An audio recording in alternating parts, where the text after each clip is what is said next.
Good day! Salamat sa patuloy ninyong pagsubaybay.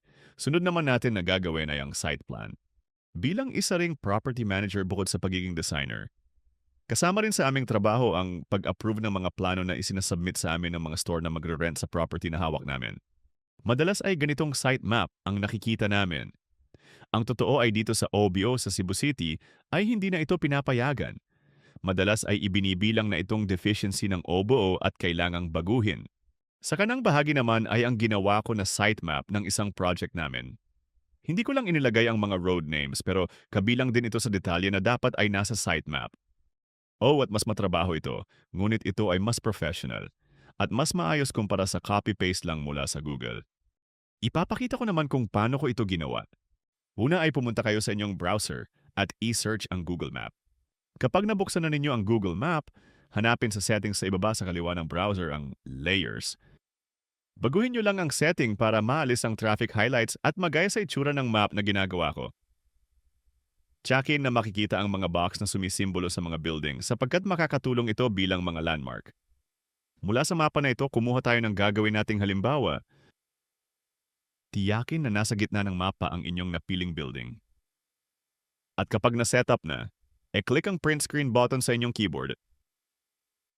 Tapos ay i-open ang inyong paint. I-click ang Ctrl plus V o paste. Pag lumabas na ang inyong screenshot sa paint, i-click naman ang select sa paint. I-drag ang screen kung saan nakikita ang mapa. Pagkatapos ay i-click ang crop button. I-save ang file na ito.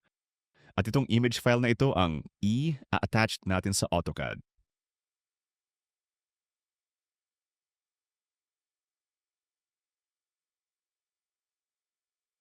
Pumunta naman tayo ngayon sa AutoCAD at tiyakin na nasa Model tab tayo.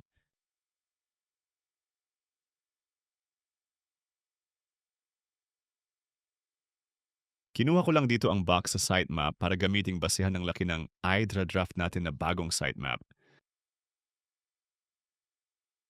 Tapos ay click ang attach na button at hanapin ang sinave na file image natin kanina. Sa unang pag-attach, possible na sobrang laki ng image. Gamitin lang yung scale na command para palitin ito. Tiyakin na malaki ng bahagya ang picture kumpara sa box.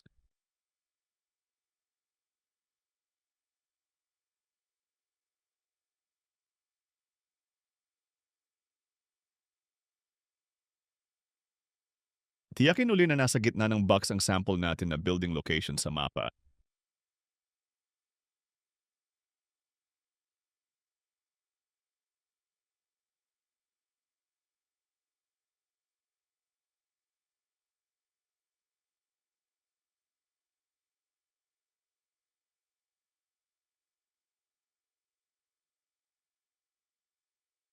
Sa draw order naman, inilagay ko ang image file sa setting na Send Under Object. Ang box naman ay inilagay ko sa Send Above Object. Pagkatapos ay kinulayan ko ng blue ang box para makita sa background na mapa. Dito na ako nagsimula mag-trace ng mapa. Tiyakin na ang kulay ng mga lines na gagamitin mo ay blue o yung makikita agad sa light na background. Basic commands lang ang gamit ko dito. Polyline para sa buildings at hatch para kulayan ang sample location. Sa kalsada naman, ang preferred ko na gamitin ay ang spline fit na line.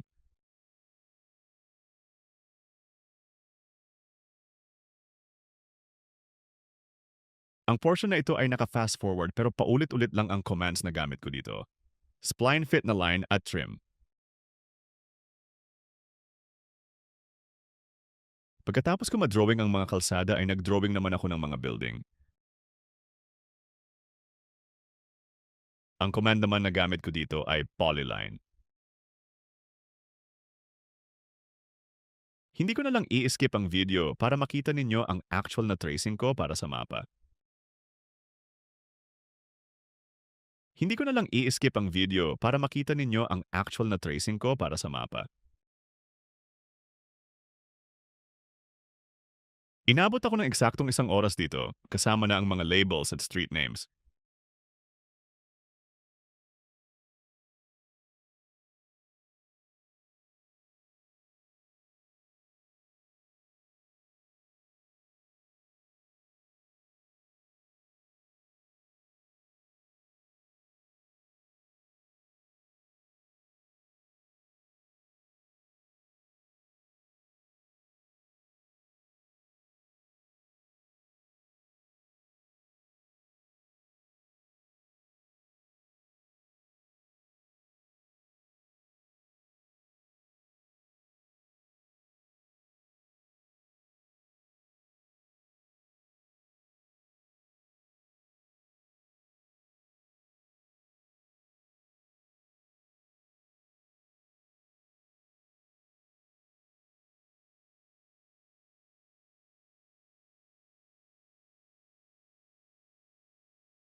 Dito ay sinimulan ko ng lagyan ng mga text.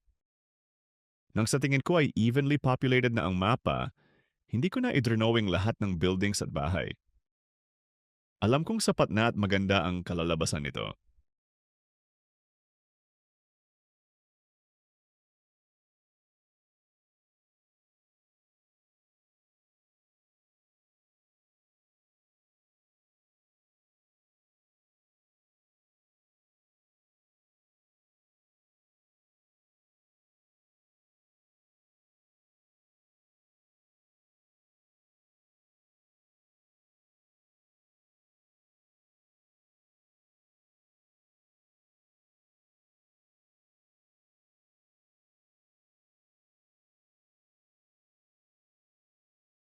Nang sa tingin ko ay malinaw na ang sitemap, dinelete ko na ang attached image.